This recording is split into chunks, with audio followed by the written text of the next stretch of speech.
The body of Jeremy Bowles was found this morning on a patch of wasteland in the East End at about 6:30 a.m., 5 days after he was reported missing.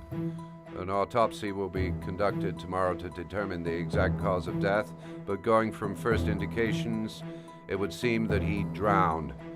The state in which the body was found suggests the methodology of the origami killer.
PlayStation